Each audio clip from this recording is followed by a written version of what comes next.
الاخوه السلام عليكم، تبارك الله عليكم. فاستغليت الفرصه غنصيفط واحد الجهاز للاخ فغادي نصيفط جوج. غادي نصيفط هاد الفينا في اي اش دي الاخ صلاح الدين في اصيله، وغادي نصيفط الاكس 7 لواحد الشخص في يساكن جهه الحسين.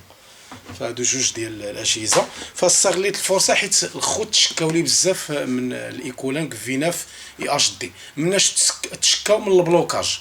فالبلوكاج فين كيكون بالضبط؟ كيكون في اسطرا، وانا غادي نعطيكم الاسباب وغادي نعطيكم الجديد ديال هاد الجهاز هذا.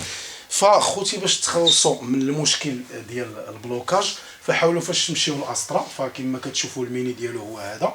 ففاش تمشيو للاسطرا غادي ندخل انا للتفصيل.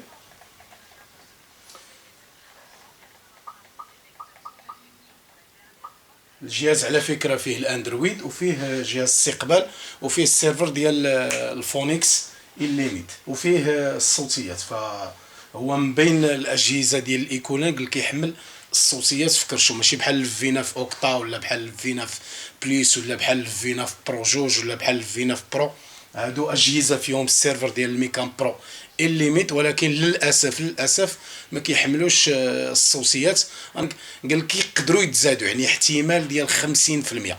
بالنسبه لهذا الجهاز هذا فالجديد ديالو غادي يجي فلاش، وراه مازالين كيخدموا عليه. هذه هي اخر الاخبار اللي نقدر نقول لكم على الفيناف اي اش دي، يعني راه جاي فلاش، يعني انتظروا فلاش. هذه اخر الاخبار اللي كاينه. بالنسبه كيفاش تخلص من المشكل ديال البلوكاج، فحاول فاش تجي السينيال حاول تطلع السينيال يكون فيه تقريبا 60% باش ما توقعش في البلوكاج. فاذا كان السينيال ديال بعض القنوات الفرنسيه من تحت 60%، وهذا الشيء كيوقع في قناه بليس بالضبط، فكيوقع بلوكاج. فحاول ما امكن انك تطلعوا ل 70% 72% حتى تقريبا 75%.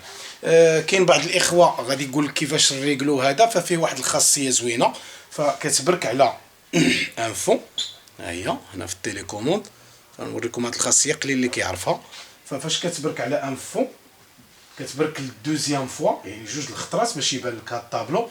من بعد غادي تبرك على الاوديو، وغادي تطلع للسطح وتحاول تجهد الصوت ديال التلفازه وديال النيميريك. فمثلا غادي نجهد وغادي نقول لكم علاش. فانا غادي نزيد الصوت ديال النيميريك. هنا لاحظوا معايا شنو غادي ندير. غادي ندير انفو كما قلت لكم. انفو كاينه هنا، ها هي. فغتبرك على انفو وتبرك عليها دوزيام فوا، وغتجي الاوديو وتبرك عليه. الاوديو ها هو. غادي تاكتيف واحد الخاصيه ديال السينيال. لاحظتوا وطلع للسطح.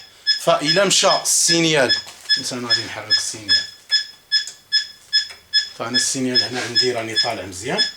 ولكن لاحظتوا هو هنا 35% ها الصوت قل. ولكن الا مشيت طلعت السينيال، لاحظتوا هانتوما كل ما كيطلع السينيال كتزاد فانا عندي التبصيل شويه الفوق مريقل. فهو دابا هنا راه بدا كيعطيك حتى وكلما زاد السينيال كلما كتزاد. لاحظتوا فانا وصلت ل 75% مزيان. دابا هنا ما يوقعليش بلوكاج، فانا من الصباح انا خدام فيه فما كيوقعش بلوكاج. بالنسبه لشي حوايج نوريكم باش نسالي الموضوع ديالي.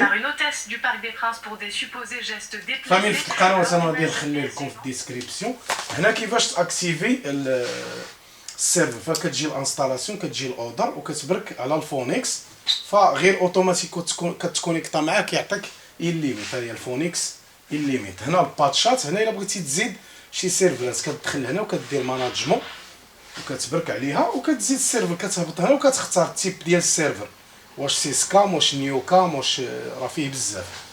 فيه الايشير وفيه الاكس كام وفيه النيوكام وفيه السيسكام. صافي الخوت، هذا بالنسبه كيفاش تاكتيفي السيرفر.